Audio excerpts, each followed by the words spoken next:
Namaskar, Dileep Singh Advocate. You are most welcome to my channel Legal Outlook by Dileep Singh. On November 16th, 2020, a division bench of Supreme Court passed a very important judgment. And this bench was of Justice A.M. Khanwilkar and Justice Dinesh Maheshwari, and the name of the matter is Ratan Singh versus Nirmal Gill. The case is based on some very interesting facts of a family, so it looks like a script of family drama. In this case, High Court reversed the concurrent finding of two lower courts, civil judge as well as the district judge, and decreed the matter in favor of plaintiff, whereas trial court had dismissed the suit. Let us see the brief facts. Harbans Singh weds Gurbachan Kaur, and out of this wedlock, Joginder Kaur was born, who is the plaintiff in this case. However, she died during the pendency of the case, and now thereafter she was represented by her legal heir Nirmal Gill. After death of first wife, Harbans Singh married again with Pyara Kaur, and four sons were born out of that wedlock. Harbans Singh was owner of various properties, and he died in the year 1963. His properties devolved upon plaintiff and her stepmother and her stepbrothers in six equal parts.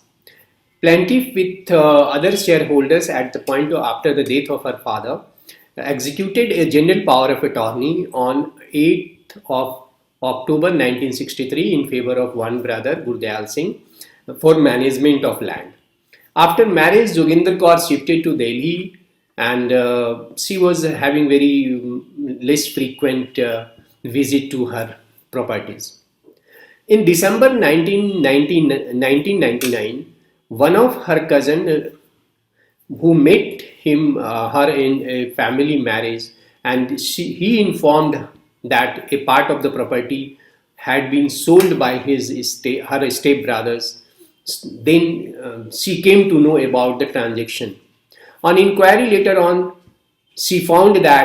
plenty found that her Charan Kaur, who was the bhabhi and wife of her step brother, had a power of attorney in her favor, allegedly executed by the plaintiff, and on the basis of that, she had transferred the suit property in favor of her husband and her brother-in-law.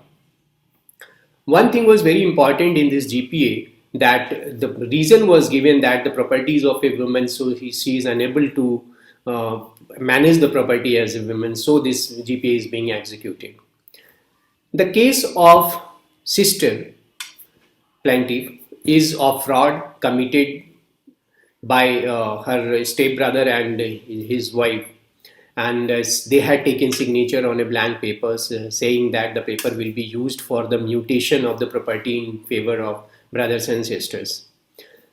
Plaintiff files suits for declaration that GPA as well as the sale deeds should maybe declared illegal and invalid, since the documents were of more than 3 years old. So one issue which was framed in this case, that whether the suit is within the period of limitation, and then after discussing each and everything, the civil judge dismissed the suit, and thereafter an appeal was filed before the district judge. It was also dismissed. So the matter came to the High Court, and Nirmal Gill filed the second appeal before the High Court, which formulated a very substantial question of law on the point of limitation, that whether the findings of learned courts below are sustainable in the view that the question of fraud was apparent. High Court reversed the concurrent findings of the two courts, and one of the reasons given by the High Court is that if plaintiff had the intention to sell the property, then she would have directly executed sale deed in favor of her brother. Why she would execute a power of attorney in favor of her bhabhi, and after 3 days bhabhi would execute the sale deed in favor of her husband and brother-in-law. So this was one of the reasons. Brothers filed this way. High Court reversed the judgment, and then the matter reached to the Supreme Court. As brothers filed this appeal in Supreme Court, the main arguments forwarded by the counsel of brothers that there was no substantial question of law involved before the High Court. So High Court should not have interfered in the judgment concurrent finding of the courts below.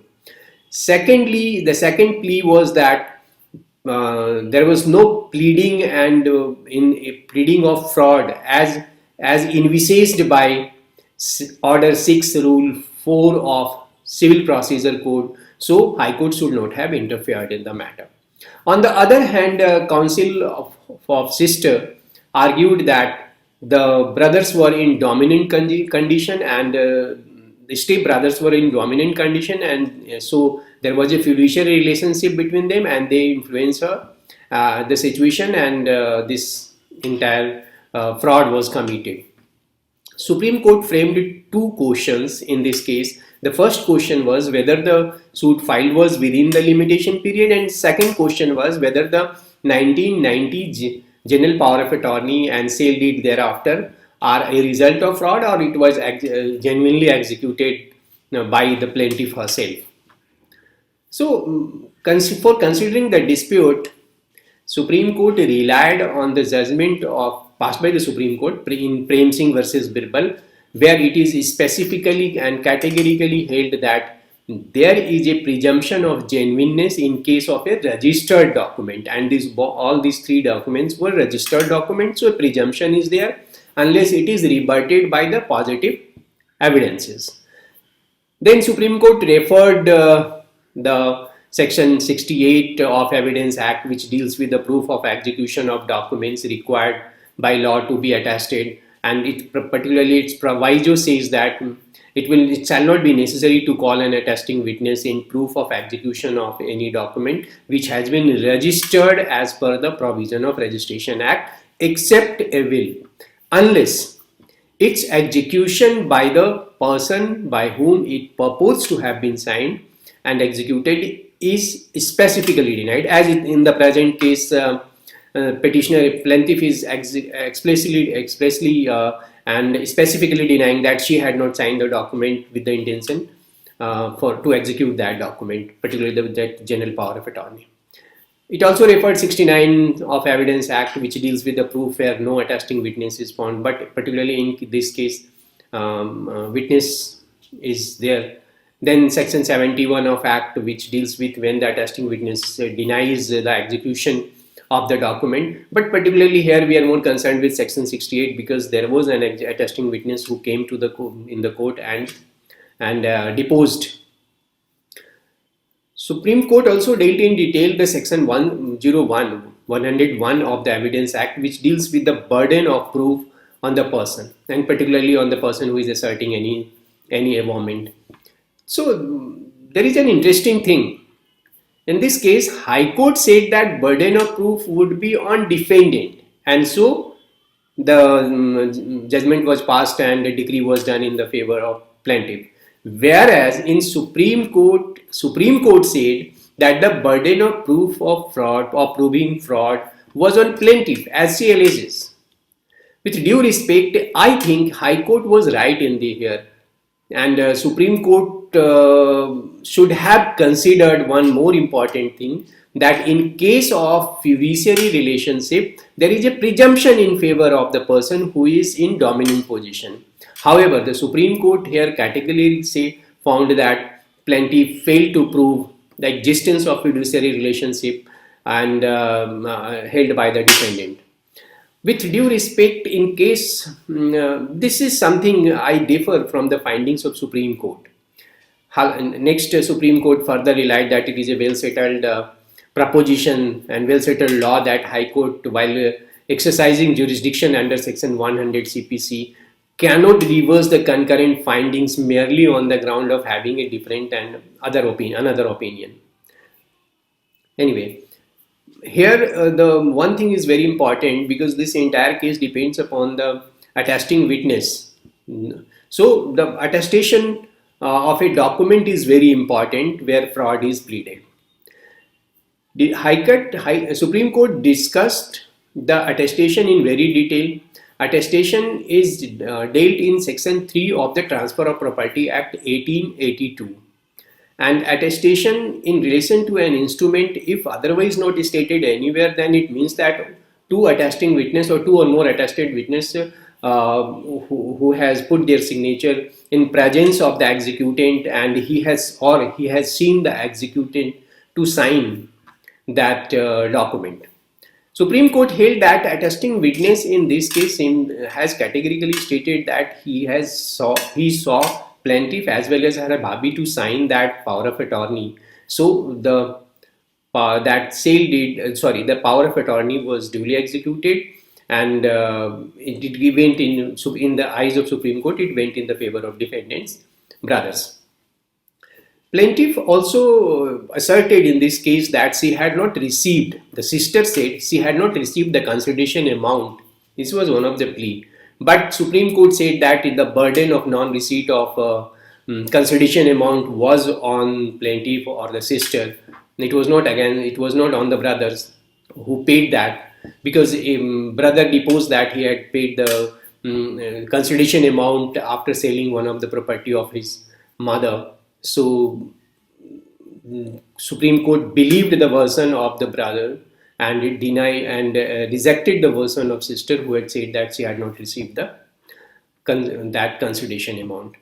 So this way Supreme Court hold that the grounds urged by the plaintiff in disputing the general power of attorney or the sale deeds are not substantiated. So that is, the grounds are not tenable and it is untenable. Supreme Court further held that ground of forgery cannot be substantiated only by the expert witness, because plaintiff had examined one expert witness, handwriting expert, and he had doubted the signature, whereas another handwriting expert was examined by brothers defendant and he had proved that the signature is of sister.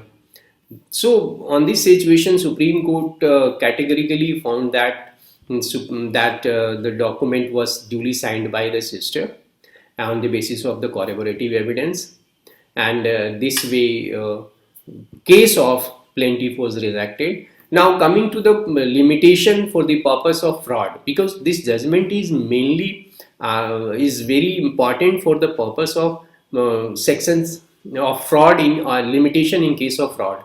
Section 17 deals of Limitation Act deals with the cases of limitation in case of fraud or mistake and its effect on computing the limitation period. When a case based on fraud or fraud by concealment of facts or documents or mistakes, the period of limitation shall start when the fraud has been discovered. So from the date of discovery, not from the date of incident, the limitation period start. Supreme Court held in this case that for benefit of Section 17 of Limitation Act, two ingredients have to be pleaded and duly proved. First, the existence of fraud, and second, the discovery of fraud. So since in this case the plaintiff failed to establish the existence of fraud, so Supreme Court did not find any occasion to enter into the fact of discovery. Thus the plaintiff cannot be extended the benefit under the said provision of Section 17 of Limitation Act, and the Supreme Court categorically found that the case was beyond the period of limitation and barred by the limitation. In the result, the present appeals are allowed, and the impugned judgment passed by the High Court has been set aside.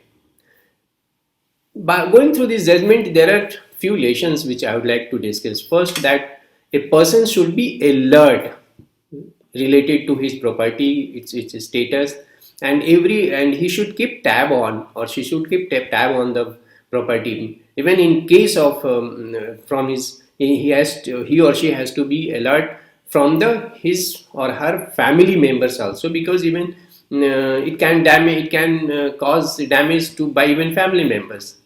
The second, that whenever anything comes to mind, a person should act immediately and within time, because the law of limitation is very important, and many times it comes into play and frustrates the cause of the person who is approaching the court by filing suit or application or any document, any proceeding, initiating any proceeding. So law of limitation is very important. Thank you very much for watching this video. Please share your views right now in the comment section of this video. And if you have not subscribed to my channel, please subscribe to my channel.